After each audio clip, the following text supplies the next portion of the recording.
थापाथलीका सुकुम्बासीहरूले holding सेन्टरमा सामान निकाल्न नदिएको गुनासो गरेका छन्। आफूहरूलाई अन्यायपूर्ण व्यवहार गरिएको भन्दै सरकार विरुद्ध आक्रोश बढेको छ।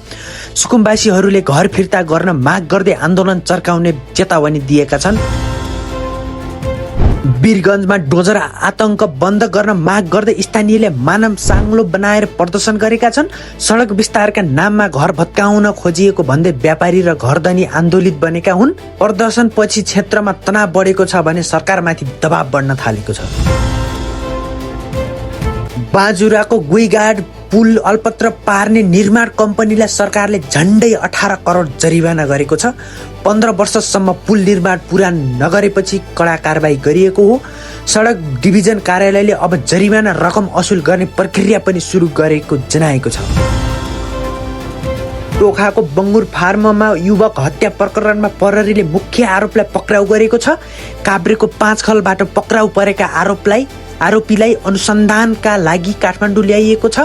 प्रहरीले घटनाबारे थप अनुसन्धान भइरहेको जनाएको छ भने हत्या कारण खुल्न बाँकी रहेको बताइएको छ।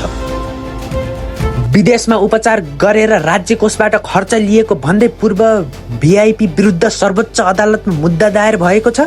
कानुन विपरीत राज्यको पैसा खर्च गरिएको आरोप लगाइएको छ। मुद्दापछि पूर्व विशिष्ट व्यक्तिहरूमाथि राजनीतिक र कानुनी दबाव बढ्न थालिएको छ।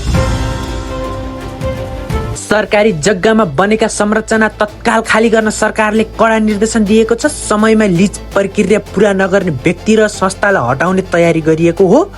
मन्त्रालयको निर्णयपछि विभिन्न सरकारी जग्गामा रहेका संरचनामाथि खतरा बढेको देखिएको छ। अमेरिकी राष्ट्रपति डोनाल्ड ट्रम्पले इरानलाई कडा चेतावनी दिएको छन्। सहमतिमा नआए इरानले भीषण बमबारी सामना गर्नुपर्ने ट्रम्पको भनाइ छ।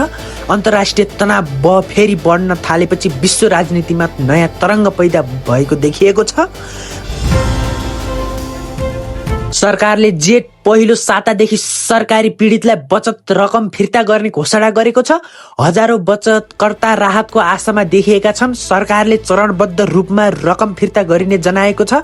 तर ठूला बचतकर्ताले भने सबै पैसा आउनेमा अझै शङ्का व्यक्त गरेका छन्। जेएनजी आन्दोलनको छानबिनपछि प्रतिवेदन आउँदो साता सार्वजनिक हुने भएको छ। मानव अधिकार आयोगले सरकारलाई कारबाही सिफारिस गर्ने तयारी गरिएको जनाएको छ। प्रतिवेदन सार्वजनिक भएपछि आन्दोलनसँग जोडिएका घटनाबारे नयाँ खुलासा हुने सक्ने सम्भावना देखिएको छ। राजनीतिक बहस पनि चर्किने देखिएको छ। प्रधानमन्त्री बालेन शाहले विश्वविद्यालय र स्वास्थ्य संस्थाबाट दलीय संगठन हटाउन कडा निर्देशन दिएका छन्। सरकारले शैक्षिक क्षेत्रमा राजनीतिक अन्त्य गर्ने योजना अघि बढाइएको जनाएको छ। विद्यार्थी संगठनहरूले पनि निर्णय विरुद्ध आन्दोलन गर्ने चेतावनी दिएका छन्। यस विषयमा विवाद थप बढ्ने सङ्केत देखिएको छ। गुगलसँगको साझेदारीमा काठमाडौँको चोबार र वीरगञ्जमा आधुनिक डाटा सेन्टर स्थापना गर्ने भएको छ। सरकारले यसलाई नेपालको डिजिटल भविष्यका लागि ठूलो उपलब्धि भनेको छ। नयाँ डाटा सेन्टर निर्माण भएपछि सूचना प्रविधि क्षेत्र तथा थप बलियो बन्ने अपेक्षा गरिएको छ। यसले रोजगारी प्रवृद्धि विकासमा समेत टेवा पुग्ने बताइएको छ। भूमि व्यवस्था मन्त्रालयको निर्देशनपछि च्यासल स्थित एमाले केन्द्रीय कार्यालय हटाउनु पर्ने व्यवस्था बनेको छ।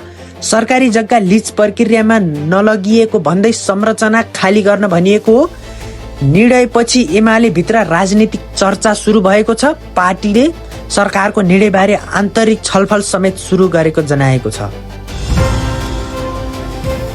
कांग्रेस र एमाले बीच पावर शेयरिङको विषयमा उच्च स्तरीय छलफल भइरहेको छ। प्रदेश सरकारको भागभण्डा र नेतृत्वबारे सहमति खोज्ने प्रयास जारी रहेको बताइएको छ।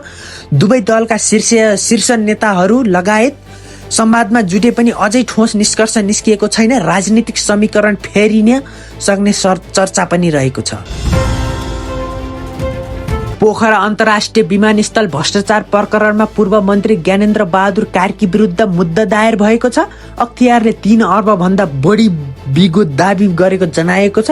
यस प्रकरणमा अन्य पूर्व मन्त्री र अधिकारीहरू पनि अनुसन्धानको दायरामा परेका छन्। घटनाले राष्ट्रिय राजनीतिमा ठूलो तरङ्ग पैदा गरिएको देखिएको छ।